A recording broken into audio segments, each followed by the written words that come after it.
salmon skins, how you been? It's been a while since I've been on air, and that's a sin, but now I'm back on air. Well, it's the internet. It's not being broadcast live. You can listen to it whenever you like. Edwin Salmon of Knowledge. All the things we say travel out on a voyage, out into space where they are listened to, and aliens come down in their UFOs. And oh, did you read that UFOs are real? No one really cares because Love Island's on, and there's lads kicking footballs and Love Island, but there's not lads kicking footballs on Love Island.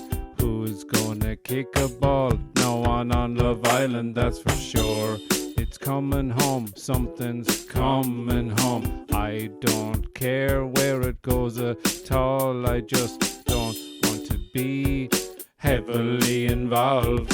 It's the show Edwin Salmon of Knowledge podcast. Hey, salmon skins, and welcome back to another episode of Edwin Salmon of Knowledge. Will this show ever end? Probably not. I just will make it more and more inconsistent as the weeks and months and years fly by. Years? Yeah, probably years. Now, I've been off air for a couple of weeks. I say air, but I've been off internet space. I've been quiet. Be quiet, head. Okay, for how long? A couple of weeks. Okay. Well, basically, I've been very busy with a small, helpless child. Who'd have thought that a small, helpless child would take up so much time? But they do. There's a lot to do, and then there's other jobs to do. I've been working on other things, and I have been busy. So fuck you, and welcome back. I am all things to everyone. I am your best friend and also your harshest critic. But guys, what have I been doing? I have been watching some things while feeding late at night. I sound like some sort of insomniac vampire.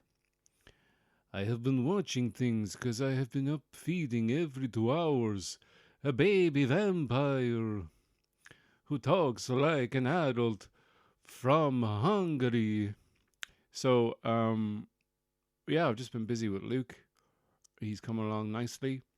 Strangely enough, his hair is coming in. Now, he had a bit of hair when he was born. And you see this sometimes in newborn babies. And I don't know why it is, but their hair grows mostly at the back, like some sort of mullet or Hare Krishna style haircut. And it's just because the rest of the hair isn't growing.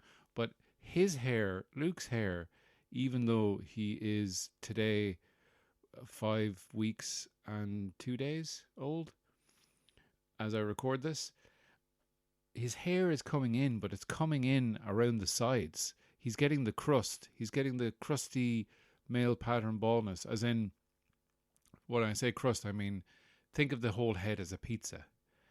And the outer layer, like Homer Simpson hair, or my hair, but I shaved my head, and my dad's hair, and my 2 brothers' hair eventually went that way. Now, I went bald very young.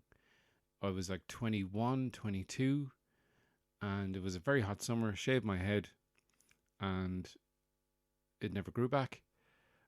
The old male pattern baldness had set in, and I didn't realize it.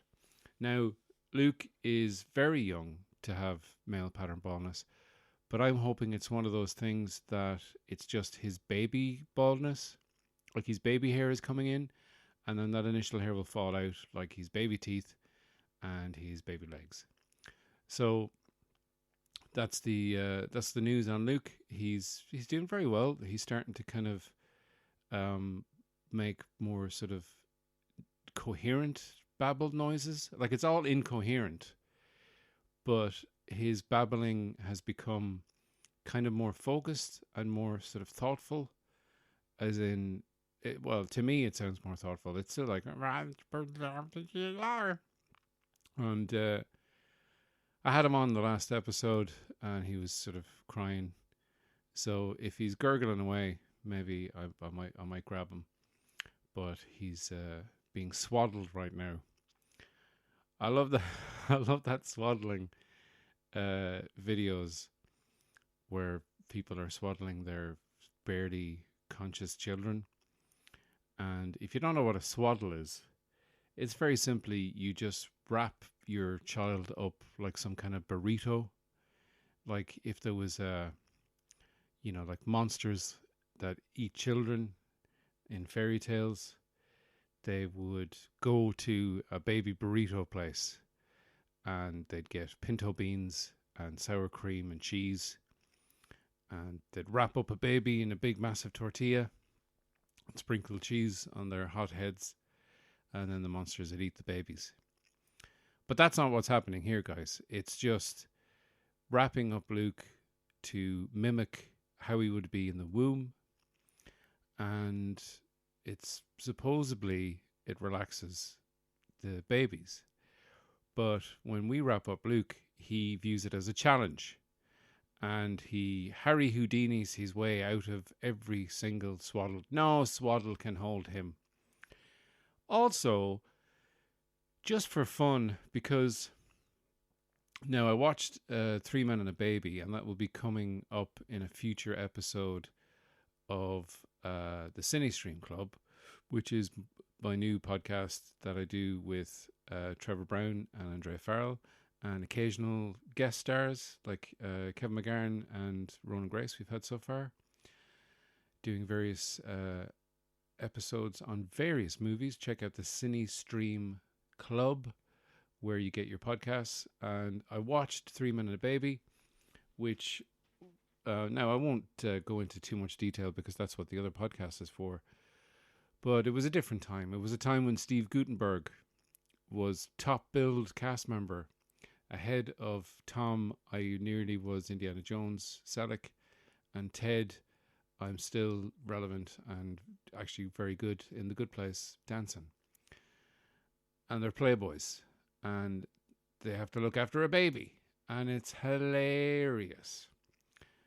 And at one point, Ted Danson is feeding the baby, and he's got like the bottle, and he's showing the bottle like he's showing a fancy bottle of wine in a restaurant, and he's like, "Now tonight we have for you the finest vintage milk, blah blah blah." And I'm like, yeah, I mean, that's amusing for us watching, but it's not really amusing for you, Ted Danson. I mean, and the baby doesn't know what's going on. The baby's just going, "Yeah, give me that food."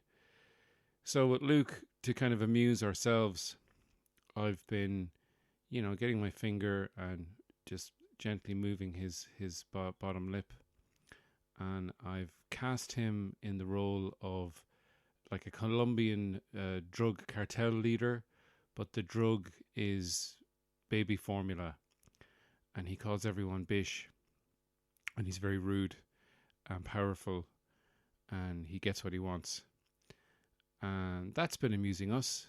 So I don't know, I might put up some videos of that. I don't want to be seen to be exploiting my child for content, but we've been doing it and sending it to friends, and it's been pretty funny.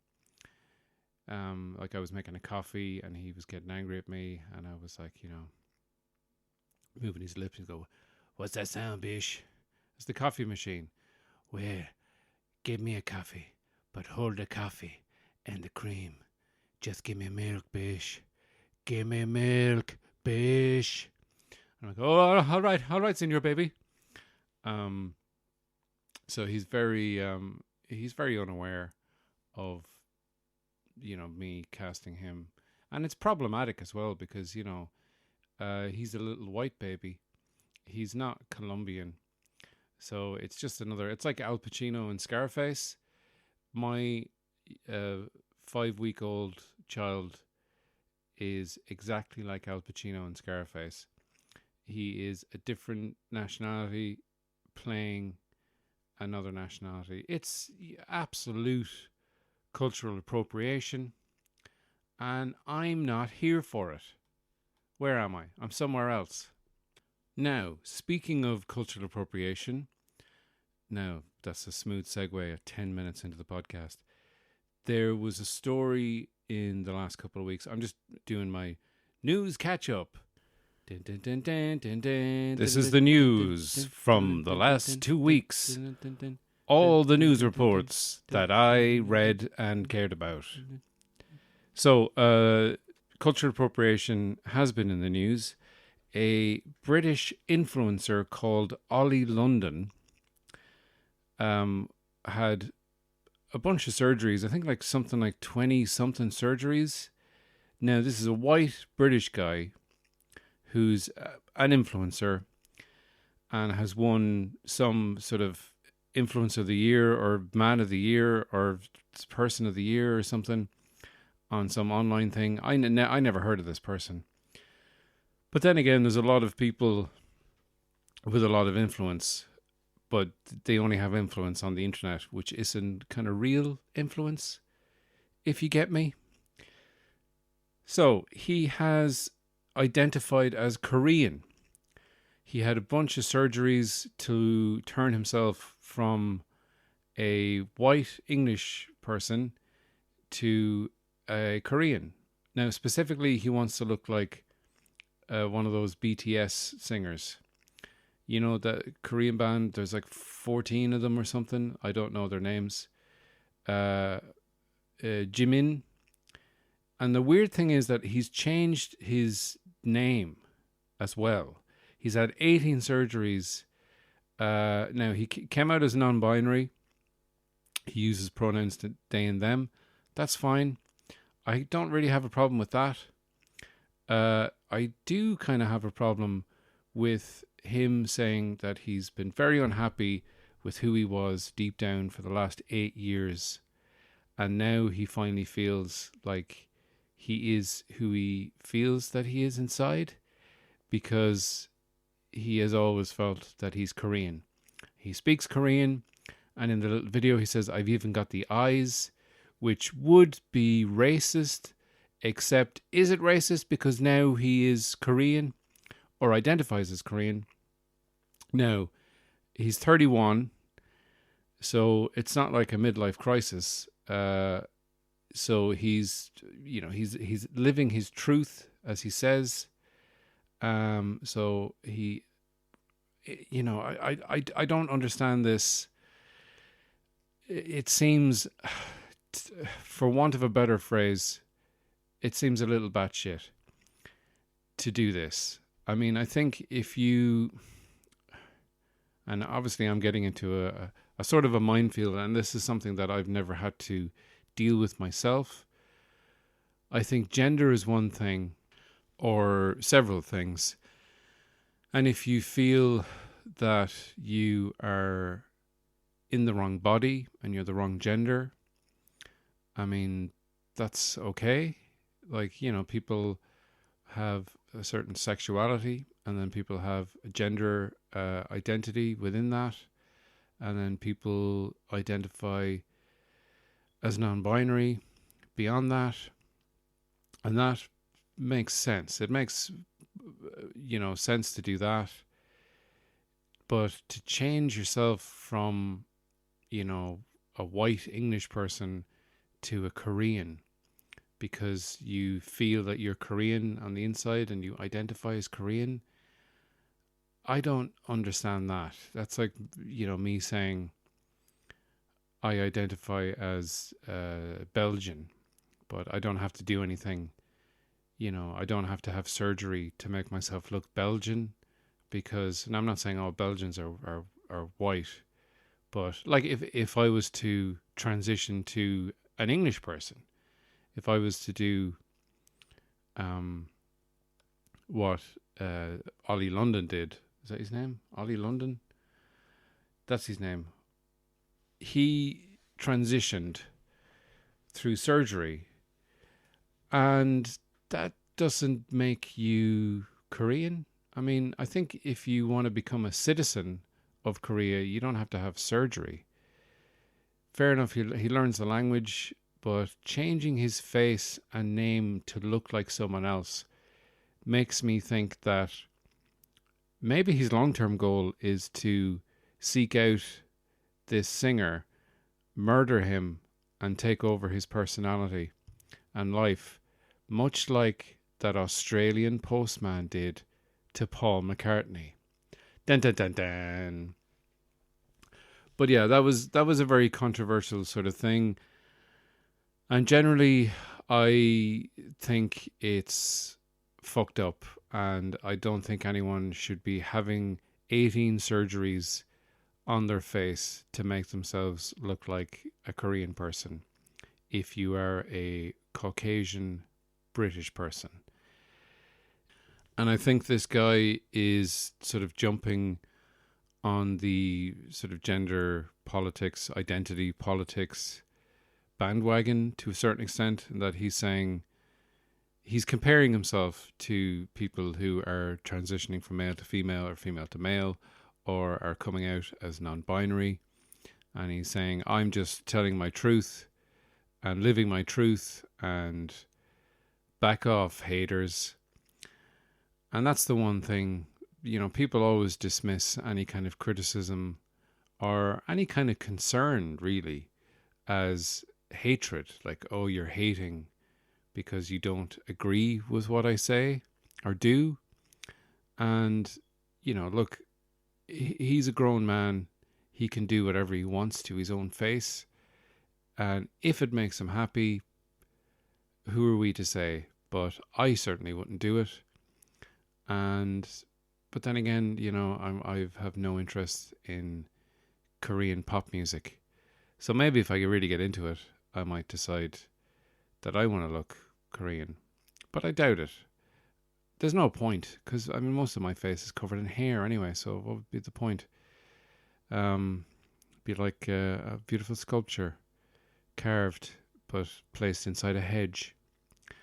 And that's one of my terrible analogies. Now, another thing that happened similar to this, which I never even realized, because Cara said it to me when I was reading about this English influencer who now identifies as South Korean, specifically the good Korea. At least he picked the good Korea and not the bad Korea. But Alec Baldwin's wife, Alec Baldwin, his voice, Hilaria, who is hilarious. No, so she basically has been accused of, this came out in January of this year. This story was in the Irish Times, and I didn't even hear about it. She basically identifies as Spanish. She called herself Spanish. So she was just living her life on her Instagram. She is the mother of Alec Baldwin's 5 children. She's not a Spaniard. She's American. She was born and raised in Boston, and up until 2009 was known as Hillary. And then she changed her name to Hilaria, which of course is an old Spanish name that people know.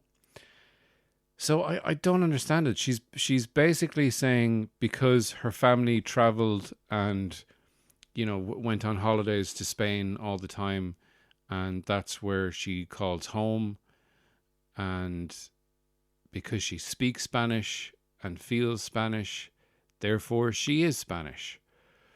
Now, I don't know if she's related to any of the Spanish conquistadors that might have come to the Americas and taken over. We're gonna take over here, guys. What are you gonna do? We're just gonna take charge of what? Everything: the country, the land, the sea, all the natural resources, and anything else we find. So, you know, get out of our way or die. Those are your options. And I don't know if she's part of that gang of settlers, I guess you'd call them. But she's not Spanish. She's American. You can speak Spanish. You can like the Spanish culture. I mean, I like the Japanese culture. And I like the American culture. And I like Planet of the Apes, but I don't want to live in Ape Town and be a slave. uh I mean, I know that's not going to happen. It's kind of a long shot, but I'm not going to have extra, like if I identified as an orangutan, I wouldn't have my arms lengthened and more fur put on my face, the top half of my face, to complete the look, and walk around on my knuckles and throw shit at the walls and go, "It's all right, I identify as an ape. Just living my truth, everyone. Also, I speak Spanish. I'm a Spanish ape." People are like, "No, you're an ape from Ireland." Oh God, you haters, just leave me alone. But it's funny because Hilaria, she kind of sort of backed up on her claim of being Spanish by saying, "Oh, I never really said I was Spanish." But, which is true, she just let everyone believe that she was and never really corrected anyone. Even her own husband went on Jimmy Kimmel or one of those talk shows and said, "Oh, my wife's Spanish." And she's not. The whole thing kind of reminded me of when Steve McLaren, the former England manager, took a coaching job in Holland, in the Netherlands. And Dutch people, if you've ever been to Holland, Dutch people, they talk about this and that. They talk about making a lot of guilders. And they talk about the motorcycles. And they have a sort of way of speaking, which is kind of like Sean Connery if he was, Dutch. If Sean Connery identified as Dutch, this is how he would sound. And Steve McLaren was giving interviews to Dutch TV, and he was talking to them in a Dutch accent, speaking English, but with a Dutch accent. And I don't understand that. It kind of reminds me of when, Irish people try and communicate with foreign people by speaking English, but in their accent. Like, the person they're speaking to does not speak English at all. But if you just smooth over the fact that they don't speak the language by putting the language they don't speak into their accent, then suddenly they'll be like, "Oh, I understand everything now." But they don't, because they're not speaking that language. So here's a little clip of Steve McLaren talking to a Dutch reporter about the football. Arsenal is a big team. What are your chances against Arsenal? I say, I think we are not just what you call underdogs, but massive underdogs. I think there is no expectations for FC20, so everything is there for a surprise. We have nothing to lose, so we go into the game nice, relaxed, enjoy the experience. But you know the English football by heart. I do. We know the team very well, and Arsenal very well. So it is nothing new. And I think the players, they know all the Arsenal players, and they watch them Premier League. I think they are one of the top teams in Europe. And it will be good for our players to play against that quality. They know the teams, football, Arsenal, good play, head the ball, score the goals, tie the shoelaces, half-time oranges, coming home, going there, 110%, glass of Heineken, few guilders, hit the showers, team talk, score the penalties, endurance, man marking, sweeper, 442. It's all good in Shahud. What's the matter, you? Hey, got no respect. What do you think you do? Why you sound so weird? You are not the Dutch man. You are Steve McLaren. Shut up in your face. Shish. So, yeah, that's what the thing with that influencer who's now Korean and the Bostonian American wife of Alec Baldwin, Hilaria, Baldwin, who is not Spanish, and Steve McLaren, who's not Dutch. I don't know why he's appropriating these things. And one other, my final bit of cultural appropriation. This is the cultural appropriation news. It's the cultural appropriation news. Cultural appropriation news. And the final, I interrupted myself there. And the final bit of cultural appropriation that I've noticed that maybe is not so prevalent, that people, maybe it's something that is very, very kind of low level cultural appropriation, because it is Irish people appropriating other Irish people's culture. And that's when I see city folk who are using sort of, and it's usually kind of west of Ireland country slang, hi, and sure, where would you be going? And slap a few pints, putting like SHs and stuff on things. And I'm like, that's not what you talk like. You're not in Hardy books. Stop that. Stop that cultural appropriation right now. And I reach through my keyboard into the internet and I choke those people to death. So it's me, I'm the internet killer. And now that I've confessed, I must prepare my defense in court. So we're going to take a little break, and I'll be back shortly with more Salmon of Knowledge podcast.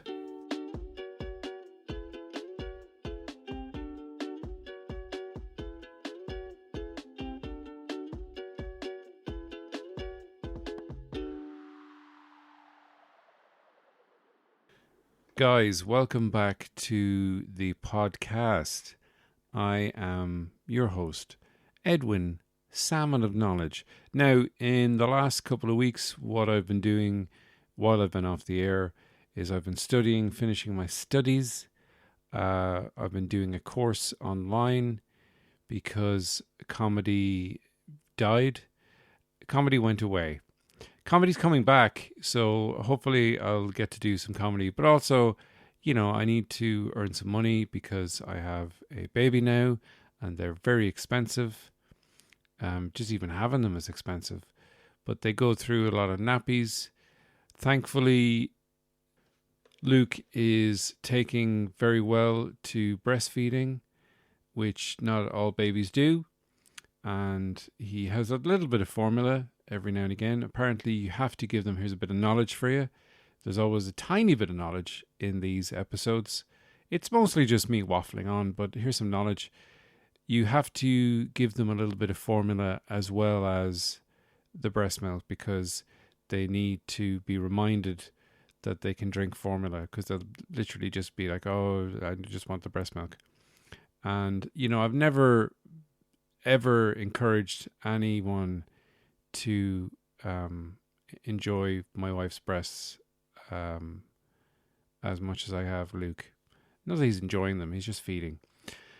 It's all natural. Anyway, my parents listen to this podcast, so that's embarrassing. So here's a little song. Okay, here we go. Did you ever cut your penis while shaving your balls? Did you ever get wet under a waterfall? Did you ever find out who built that wall? Did you ever question yourself at all? Do you have lots of confidence in a baby swing? Did you never know what you were about to sing? But you keep on singing 'cause it's an improv. Did you ever lose your job? Did you ever lose your job? Did you ever use 3 chords to make up a song? Did you ever mumble words when none of the words came out wrong? Did you ever notice finals out on gibberish? Did you ever have a wish? Did you ever make a wish? When you blow out the candles on your birthday cake, did you make a wish then, or was it just too late? Did you ever buy a baby and make it sing? Did you ever put it on a stage and hope it did again? Did you ever have a son and decide to call him Luke? Then you think about it for a while and that rhymes with puke. When he is in school and maybe he's bullied, and all the boys will call him Luke the Puke. And you're gonna have to go and beat up a bunch of kids, and that's not acceptable 'cause you're a grown man. But to be a good father, you will do what you can when you're taking matters into your own hands. Instead of going to the principal and talking it out, you're gonna beat up kids and get fired from your job. So, there's a little song, and that's why this podcast is the 12th most popular podcast in all of Norway. It's actually not 12th, it's lower down. But thank you. I'd like to take this opportunity to thank you for listening to this podcast. If you've been listening over the last 18 months, if this is your first time listening, hi, welcome. I hope some of this makes sense, but more often than not, it probably won't. And now we will have a segment that I like to call Baby Detective. This is based on solely the fact that we have a baby and he's dominating our lives and our thoughts and our ideas. But I've been coming up with shows based on babies being the leads of the shows. And one is just, it's like an old gumshoe detective show, except the detective is a baby. So here's basically what I think the Baby Detective show would be like.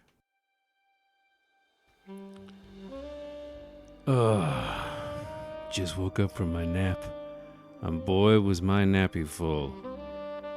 But my secretary was nowhere to be seen. Oh, that's right. I gave Denise the night off.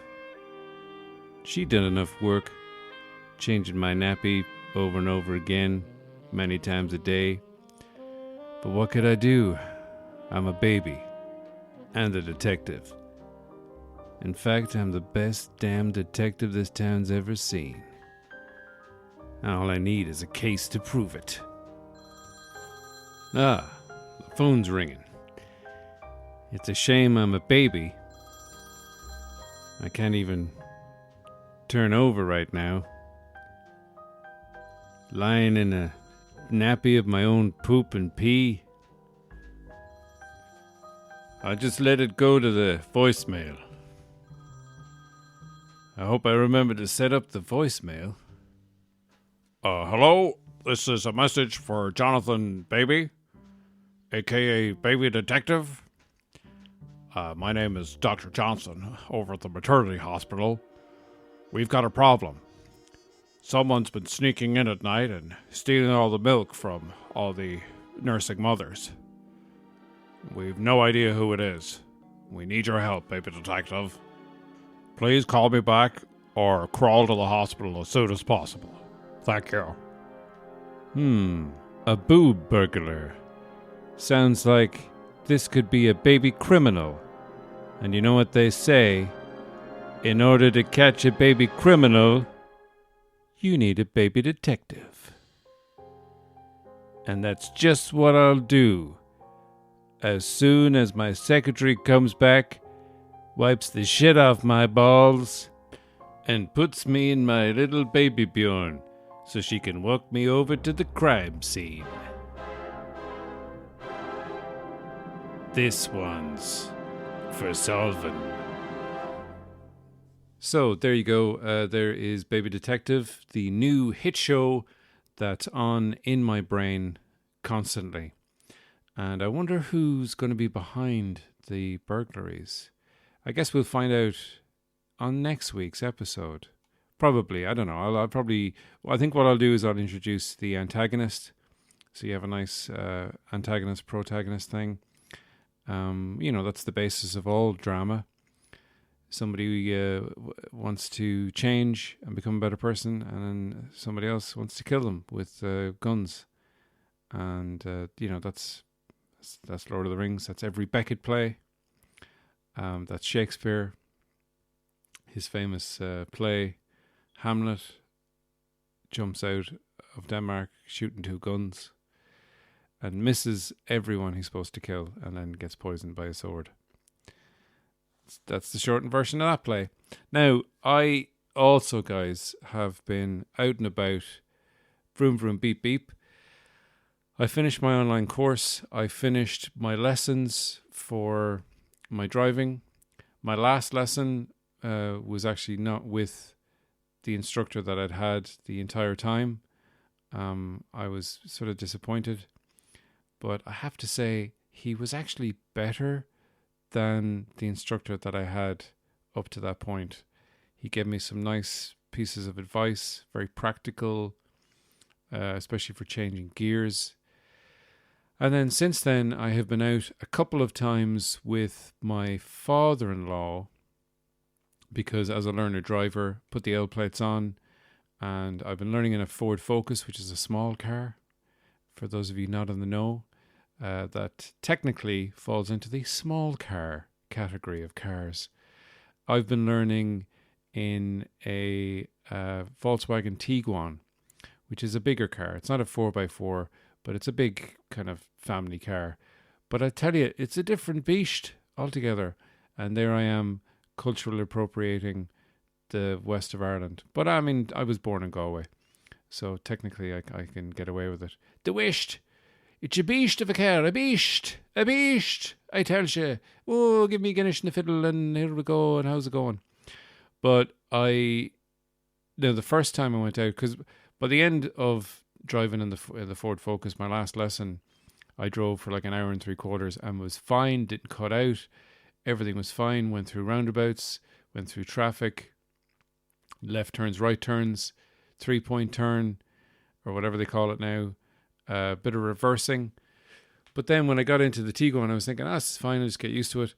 But I found it really, it's a totally different engine. Obviously, it's a different car. You're up higher, it's wider. And I was having trouble with the, releasing my foot off the clutch nice and easy, so the car doesn't jerk and then cut out. But like, it happened a few times the first time I went out, and I was kind of a little bit disheartened by the whole thing. But then the second time I went out, which was yesterday, with Tom, just for half an hour, and we drove kind of Jobstown direction and then came back.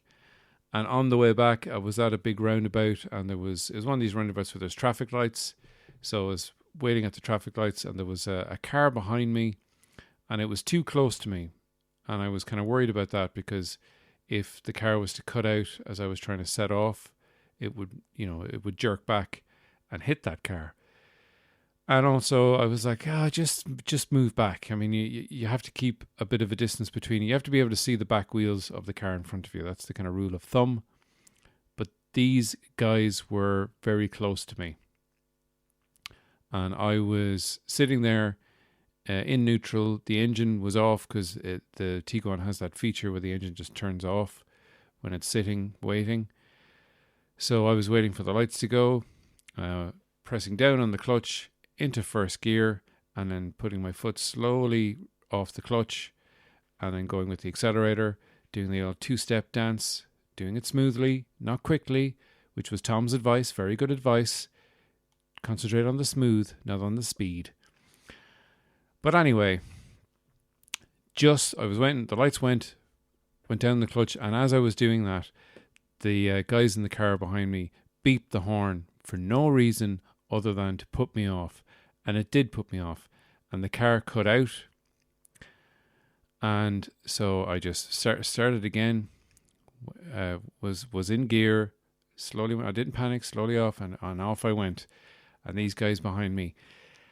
And I was like very, very annoyed. I mean, it's happened a few times. The first time I went out, the car did cut out a few times at traffic lights, and I couldn't get it back before the lights went red again, and there's like people beeping behind me. And, that's fair enough. It's annoying. And I guess they've been driving so long that they have no sympathy for me. They don't remember a time that they were learning how to drive. Doesn't matter anymore. That time has passed. They have no empathy for that person who used to be a non-driver, now that they're a fancy driver who drives all the fucking time.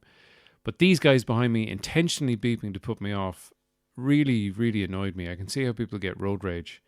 And I just went, fine, whatever, assholes. It's just such an asshole move to do. And unfortunately, these guys weren't like 18 or 19, which wouldn't excuse it, but would make it a little bit, kind of easier to swallow. They were like in their mid-20s. And that's just fucking men in general. Like, I know I'm a man, but I'm, in my 40s now. I'm not a dickhead in my 20s. And when I was in my 20s, yeah, maybe I was a dickhead, but I wasn't a dickhead to random people. And I would never, you got to be fucking helpful to people. Like, I mean, I like to think, obviously I'm a late bloomer when it comes to driving. And, apart from that incident, which I guess you gotta learn to live with those things and to expect those things, because when you have the L plates on and everyone makes the jokes, oh, lunatic, the lunatic plates. But no, I'm not driving like a lunatic. I'm always within the speed limit, very careful. I haven't used my horn in anger once, and I'm talking about the car horn here. Sure, I've used the other horn in anger sometimes, but mainly in pleasure. Hi, Mum and Dad. But I haven't used the horn to, you fucking, you bollocks. I haven't done that. I did give them the finger when they drove past me, which I don't know if Tom approved of it. He didn't really say anything. I think it was my prerogative. And I think using the horn would be a little bit aggressive. I don't even know if they saw the finger. And also, I was kind of surprised. I wasn't angry. I was just kind of slightly annoyed and disappointed. I get disappointed by people's behavior. It's like, why do you have to do that? There's no reason for you to do that. You're just being a dickhead. So off they went and we came home. And I'm still too nervous to reverse the car, which is something I'm going to have to get over. I might actually do a little bit of practicing just going out on the road and reversing back in, just so I get a feel for it.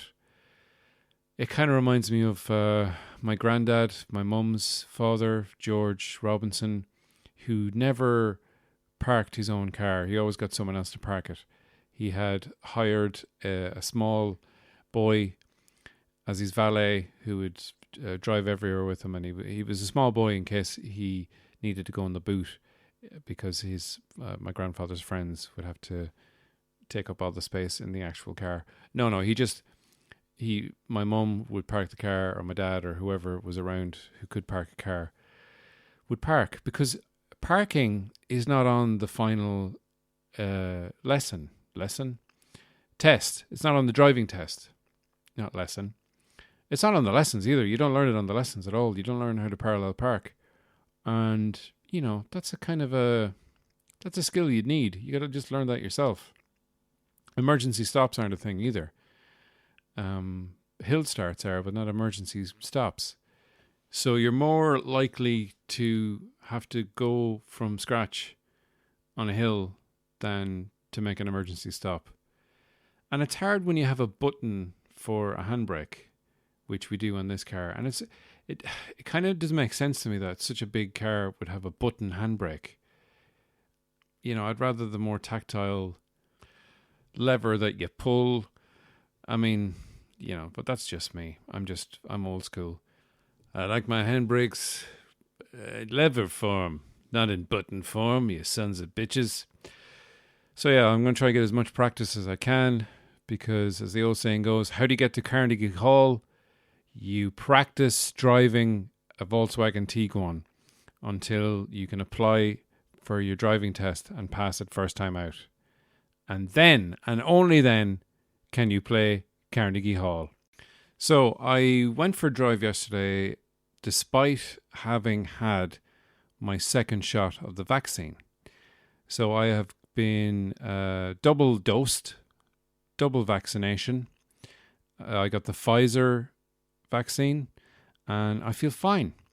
Like, I know a couple of people, my brother, both my brothers actually, my sister-in-law, my mum, all felt very kind of knackered and tired. And like they had like kind of a flash flu, a 24-hour bug. But I haven't felt that at all. I had a little bit of a sore arm last night, but it kind of went away. It was actually worse the first time around. My arm was a lot sorer, but I felt fine this time. But then again, I'm made of pretty strong stuff. They put a lot of drugs in me over the years, including chemotherapy drugs and steroids and some illegal drugs and lots more legal drugs. Morphine. That was fun, even though I was in a lot of pain. So, had the vaccine and I feel absolutely fine. Oh, wait, oh no, something's happening. I'm changing. Oh no. No, I'm fine. I was just messing.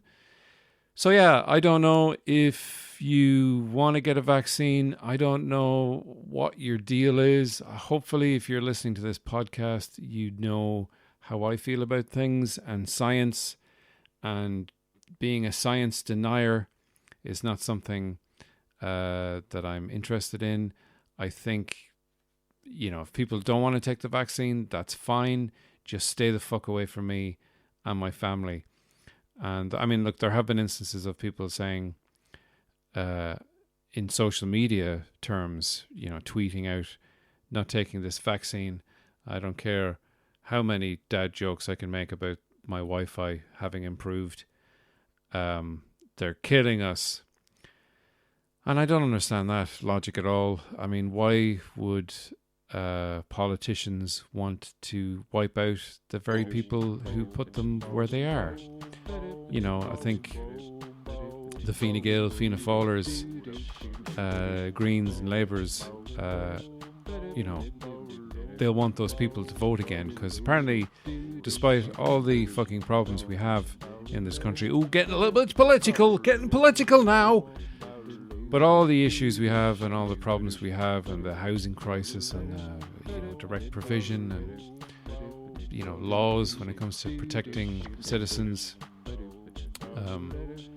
doesn't seem to matter, because these people just get voted in again. So it's in their best interest to keep us alive and keep us voting stupidly. But I say, and I have no political affiliations at all, this podcast is not sponsored by anyone. I would say, give someone else a go. Let someone else fuck it up. And then, and only then, we may realize that democracy simply doesn't work.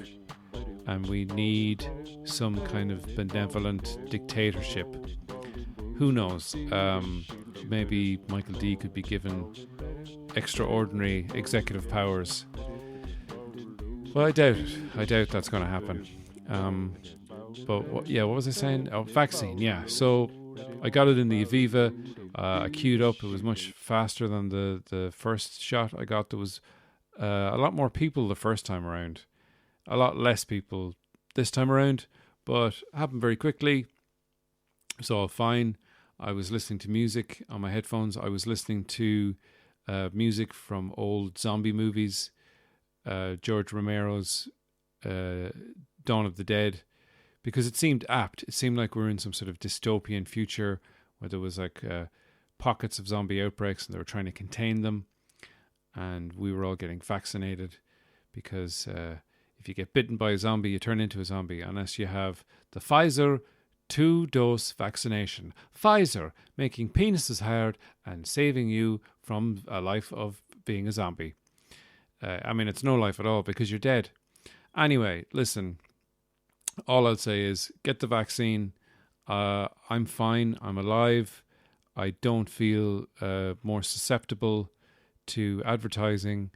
I don't really have any opinion on Bill Gates still. I don't really have an opinion on the football. I think it's interesting how how people hate England so feverishly while simultaneously benefiting from everything that England has to offer. It's like I used to do a stand-up bit about this where I talk about traditional Irish music being the sort of Tourette's syndrome of world music. I guess I can't use that joke now because that's insensitive to people who have Tourette's. But it was, if you hear it from afar, traditional Irish music, hit the button, it sounds like an explosion in a vowel factory. And then, the songs are always about what the English did to us, how badly they treated us, because we had 800 years of oppression, which was a nice round number, but much like a round Malteser that you think is going to be crunchy and malty and delicious, but there's that rogue one that you get in a bag of Maltesers. It looks like a normal Malteser, but it's hollow inside and chewy. And you put it in your mouth and you start eating it and you go, oh, I don't like this, but I'll tolerate it for 800 years. So we had 800 years of oppression, which we never shut up about.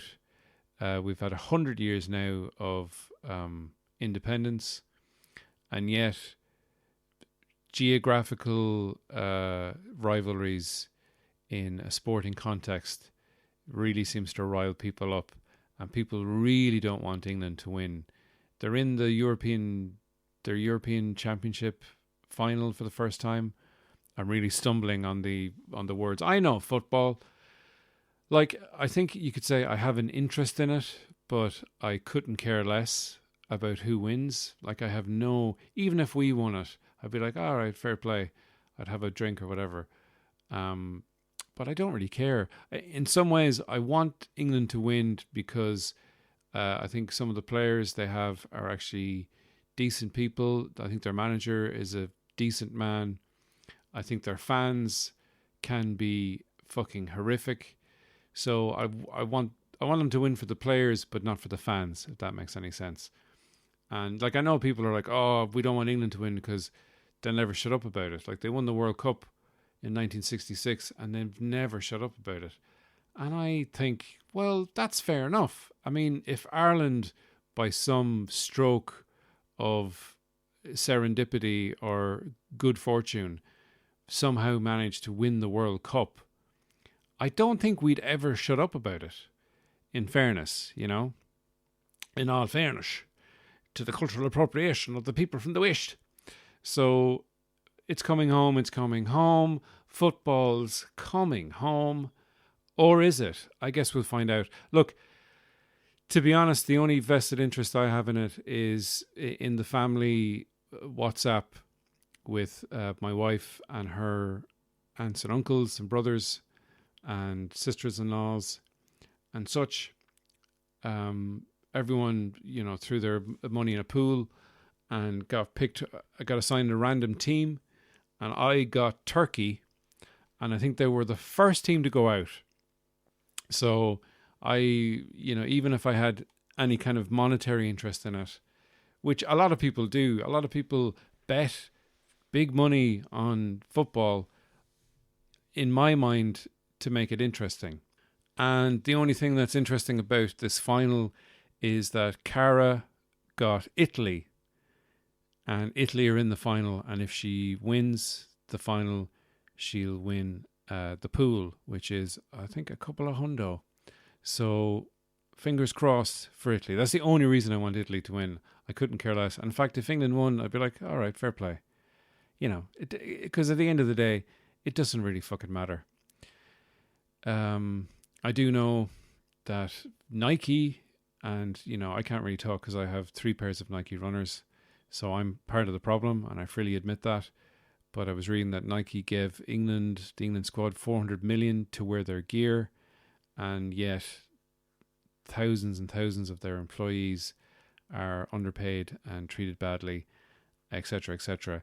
Look, do your own research.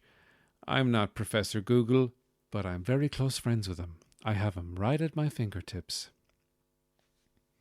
And to finish what I was saying a moment ago, because I got distracted by my own bullshit, when I was talking about the 800 years of oppression and the rebel songs that you hear. The traditional Irish music and the rebel songs are all about how, the English came and they shaved our balls and they put our balls outside of our pants and they put googly eyes upon our balls and they made us dance around and they laughed. And they tried to put us on the coffin ships, but there was no room at all because it was full of coffins. So they moved a few coffins aside and then we sat amongst the coffins. And we've been, dining out on our oppression, even though we've become our own country in our own right. We just can't let go of that thing, even though we're so close to England. And there's this prevailing notion of fuck 'em, despite, our, close relations we have with England, imports and exports, we'd be financially crippled without. All the sports teams that everyone enjoys, all the music and bands that people love from England, myself included. I love the old Radiohead and the Beatles. And the language we're speaking now, put all of that to one side for the sake of this argument. And fuck 'em.